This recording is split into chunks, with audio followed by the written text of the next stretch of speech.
Ikaw ba ang nagbigay ng video na ito sa viral vlogger na si Maharlika? That I most probably leaked a video to a certain vlogger, Maharlika. Napakabobo po nung lawyer na nagbibigay sa kanya. But then, sir, kung titingnan mo, sinabi niya in one of his vlogs na si Atty. Delgado ang nagpo-provide. I think you can review it. Sabi ni Maharlika, in one of her vlogs, it's Atty. Vince ang nagpo-provide sa kanya nitong mga ito. I think I was just reviewing this last night. Kaya po sinasabi ko na ang bobo ng lawyer niya. Imagine ako, hindi ako maging qualified sa civil service. My God. I have 2 masters. At saka yung pong civil service ko, mas mataas, I think, mas mataas sa kanilang lahat, not even to the lawyers there, kaya kiniintriga nila yon. Ano ang connection mo kay PDEA Director General Lasso? Totoo ba na binigay sa iyo ni DJ Lasso ang CCTV footage na nagpapakita na ikaw ay hinaharas dahil sa pagbusina mo sa kutsi niya? Kung binigay niya sa iyo, ikaw ba ang nagbigay ng video na ito sa viral vlogger na si Maharlika? Your Honor, good morning po. If I may read, Your Honor, may niready po ako na statement para Sige, please. Mr. Chair and members of the Committee on Public Order and Dangerous Drugs, good morning po. Nagpapasalamat po ako sa Senate Blue Ribbon Committee for giving time and attention to address this matter of document security in government agencies. Maiksing pakilala lang po. This is not Blue Ribbon Committee. This is Committee on Public Order and Dangerous Drugs. Thank you. Sorry, Your Honor. Committee on Public Order and Dangerous Drugs. Maiksing pakilala lang po. Ako po si Attorney Alvin Sen G. Delgado. Dati po akong agent or drug enforcement officer po ng Philippine Drug Enforcement Agency. Dati? Opo. So ngayon, hindi na? Hindi na po. Umalis ka na sa PDEA? Opo. Kailan lang? Nung nag-resign po ako ng December and naging effective po yung resignation ko nitong January 6 po, 2024. Kailan ba nangyari yung video na yun? November po, 17. November. Pagka-December, nag-resign ka? Opo, nag-tender po ako ng resignation. Okay. Please continue. Opo. Nagsimula ako ng panunungkulan noong December 30, 2010. Ngunit ngayon po, sabi ko na resign na po ako January 6, 2024. Ako po ay naimbitahan ni Honorable Chairman dahil sa statement or implied accusation ni DJ Lasso that I most probably leaked a video to a certain vlogger, Maharlika. Ang CCTV footage po na iyon ay magpapakita ng mga pangyayari ng pagtamo ko ng verbal at physical assault mula kay DJ Lasso. Bilang pagtugon po, kasama po sa invitation na magbigay po ako ng views and comments about dun po sa pangyayari. Ito po. Yung sa patungkol po doon sa statement, hindi ko po mahaba po yung sinabi ni DJ Lasso, hindi ko na po babasahin na nasa ano naman po. Hindi ko po sinasabi na nagsisinungaling si DJ Lasso. Pero hindi po totoo yung sinasabi niya. Hindi po ako nagbigay ng CCTV footage or video sa vlogger na si Maharlika. Ang nangyari po nun, nag-request po ako ng CCTV footage, pero para po ito sa administrative and criminal case na isasampa ko po sa kanya laban kay DJ Lasso. Ang ginawa, Which was granted by DJ Lasso. Opo. Binigay sa'yo. Binigay niya po. Thank you. Opo. Ang ginawa ko po sa video ay sinabit ko po to bilang parte ng proof ko or evidence sa ombudsman po. Pero ito po, bago po maibigay sa akin ang kopya ng video or CCTV footage, ikinalat na po ng administrasyon ni DJ Lasso yung video sa mga group chats. Meron po akong pruweba, pwede ko rin po i-submit po sa committee. At saka meron pong isang pagkakataon na si DJ Lasso, nag-speech pa siya sa isang regional office po sa La Union, sa PDEA Regional Office 1. Binanggit niya na ikwento niya po yung pangyayari sa amin. Tapos ang ginawa niya po is, bahit sa kwento niya, kumbaga he played the victim. Sabi niya na porket daw naka-Innova lang siya, kaya ko raw siya binusinahan. Ganun po yung kwento niya. Tapos po, nabanggit niya na, di ba napanood niyo naman yung video. So, sa pangyayari po na yun, alam niya na na-leak na po yung video na yun. Yung CCTV footage po.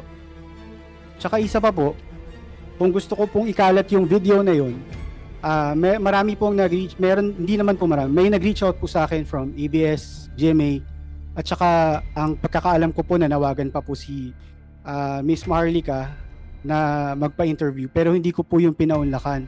Ang ginawa ko lang po is, nag-file lang po ako sa proper venue ng kaso laban sa kanya. Kasi po, bilang... Paano ka na-reach out ni Marlica? Sa ano po, yung mga videos po na pinapost niya, nakita ko po na sinasabi niya, Attorney Delgado, ganyan, gusto niya po akong interviewin, pero hindi ko po na paunlakan. Hindi naman po dahil against po ako sa kanya, pero dahil lang yung mas tamang venue po is i-file ko yung kaso na yun sa tamang opisina po, tamang ahensya ng gobyerno po. Yun. Correct. Abogado ka, di ba? Opo, Yun yun nga what po. to do. Continue. Tapos po, singit ko na lang po, medyo hindi na relevant. Yung gawain po, yung pagkakalat po kasi ng video na yun, sa kanila po yun ang galing. Yun po yung sa administrasyon ni DG Lasso po. When you say kanila, Sa administrasyon po ni DG Lasso. Bali po, meron po akong pruweba, katulad ng sabi ko kanina, isasubmit ko po sa committee, na yung gawain nila, mahilig po kasi sila magkalat sa groups para character assassination, ganyan. Meron pa nga po akong natanggap na paninira sa akin, propaganda po nila. Hindi ko na po babasahin kasi medyo mahaba, tsaka may mga mali-maling spell, pero malinaw po na galing po yun sa kanila, sa director po. Yun po. thank you. So, malinaw na hindi ikaw ang nagkalat ng video. Hindi po. Hindi ikaw ang nagbigay kay Marlica. Hindi po, sir. Most likely, nakuha ni Marlica yon from the internet. Kasi nagkalat naman kaya yan. Opo. Ako hindi ko pa nakita yung video niyan pero nagkalat na. Opo. Okay. Sir, you want to say something? General Lasso. Yes, Your Honor. May I ask our Director for Intelligence Service, who has control and custody of these CCTV tapes, on how we control providing copies of these CCTV footages, sir? Director Bitong, sir. Yes, go ahead, Director Bitong. Ang actual po na nangyari ay Friday 5:47 dumating yung request ni Attorney Delgado, or should I say Vince Delgado, 5:47 after office hours. Pagka Monday po, dumating yung second letter niya complaining na bakit daw hindi inaaksyonan. Dumating yung letter niya at the time, I think it's 3:23. 17 minutes later, I was informed na nagpadala na siya ng letter sa ombudsman. So, Friday, 5:47, lampas na ng office hours, wala nang tao. Pagka Monday, it's 3:23. If I'm not, I think, just 17 minutes later, nandun na sa ombudsman yung letter niya. So, the process po ng pag-release nito is, unang-una sir, bago po yung aming CCTV system, at meron po kaming policy on how we can extract and how we release this. So, nag-request nga po siya. Eventually, sir, binigay namin sa kanya yung original na copy. After deliberating over this, ibinigay namin sa kanya. As far as I'm concerned, wala po kaming ibang pinagbigyan except siya lang. So, siya lang ang may extracted copy nung binigay namin sa kanya. So, not even us. Hindi po kami nag-release sa kahit sinong tao. So, just to answer your question, sir, yun po yung proseso na yan. So, meaning to say, you are debunking his claim that prior to your turning over of said footages to him, nagkalat na daw sa social media yung video na yan. That is not true, sir. Wala pa pong lumalabas nung Can you elucidate? hindi pa po yan lumalabas. Yes, Mr. Chair. Mr. Chair, ito po yung screenshots ng group chats po nila na kinalat po nila yung video even before ma-receive ko po yung request ko po from Director. Uy, kasi group chat of Hindi ko, medyo ano po ang nakalagay po dito is IIS-IOD yung name ng group chat. Tapos meron din pong isang group chat, nakalagay po IS. Tapos dito po, may kita po na may mga video sila ni Finorward. So sino nag-post ng video? Pakita mo yan kung group Ito chat. po, user lang po nakalagay, Matamorosa. Ha? Matamorosa po. Pero yung username po na nakalagay. Yung nag-post, siya nag-post. Opo. As far as you're concerned, sino yung Matamorusa? Agent po siya sa IS, pero sir, may I know the exact date nung paano po niya pinalabas? Exact date yan. Sir, wala pong date dito sa screenshot. Pero nakalagay po dito, sharing you the copy of CCTV footage, ma'am sir, as instructed by DIS, Director IS po yun. Good evening po. Bali sir, kung sa akin lang po binigay yung video, bakit po nasa group chat po nila kinalat yung video? Sir, Your Honor, may I explain?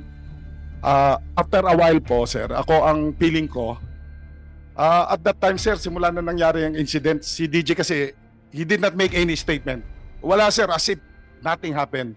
Pero ito, sir, si Vince, kung nung pinagsasabi, sir, ang dami, kung saan-saan siya nagpupunta, ang dami-dami tumatawag sa amin.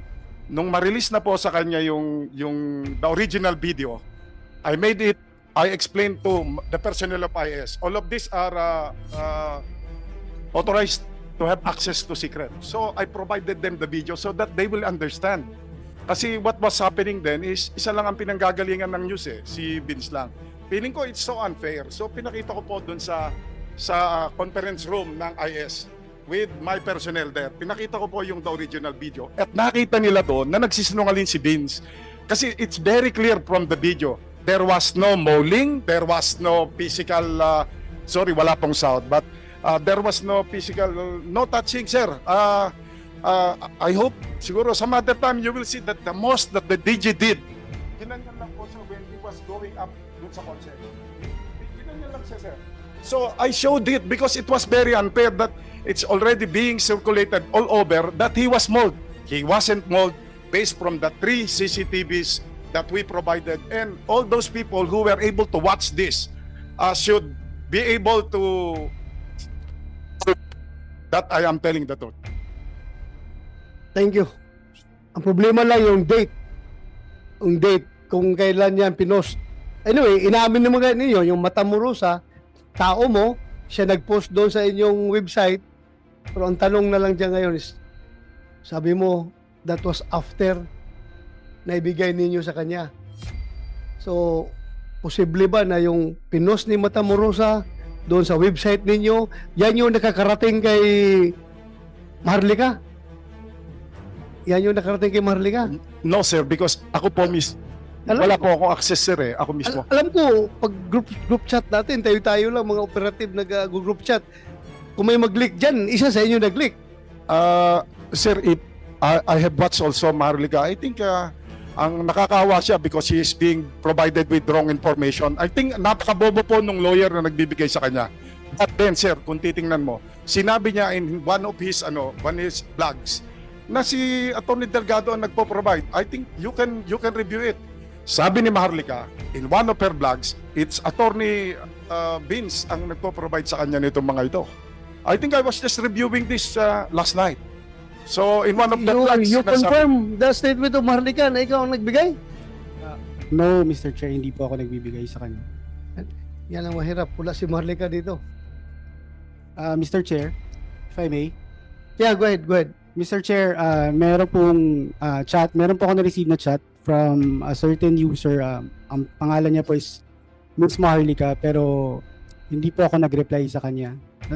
Pwede ko ba rin po ipakita sa inyo na wala po akong any contact kay kay Ms. Maharlika. Pero chinachat ka niya? Isang instance lang po. Ito, hanapin ko po. Tapos ang sabi po niya, nag-hi siya, tapos nagpapa-unlock po siya sa akin, pero hindi po ako nag-reply sa kanya.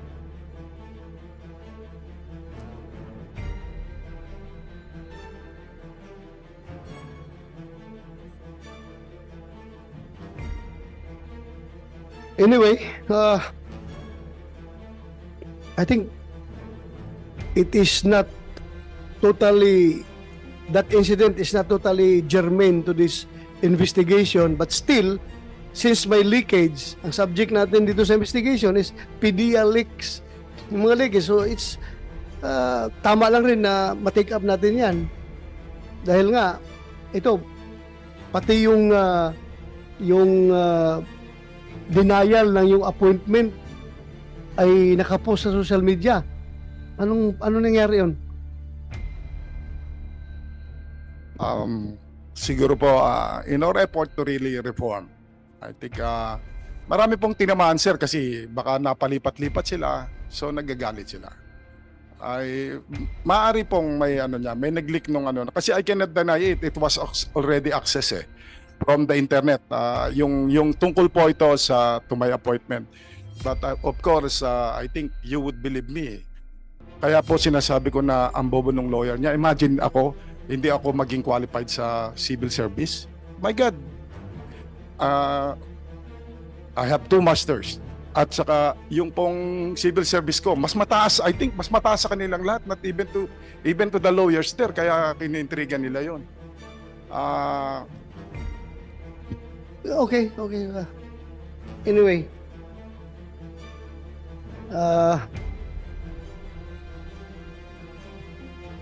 abat, ikaw ang chief ng intelligence dyan. Nakasalalay sa'yo yung mga leakage na yan. Kung ikaw mismo naging biktima, nileak yung dokumento na declining your appointment, ay hindi maganda, di ba? So, marami pa kayong gagawing trabaho dyan. Magtrabaho kayo ng gusto para maiwasan yung mga leaks na yan.